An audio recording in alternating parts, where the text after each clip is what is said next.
আসসালামু আলাইকুম।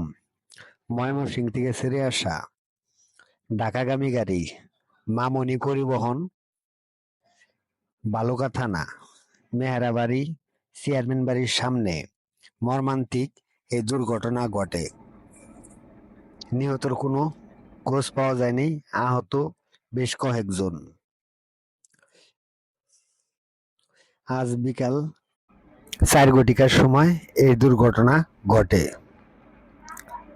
ভিডিওটা বেশি বেশি শেয়ার করে দিবেন।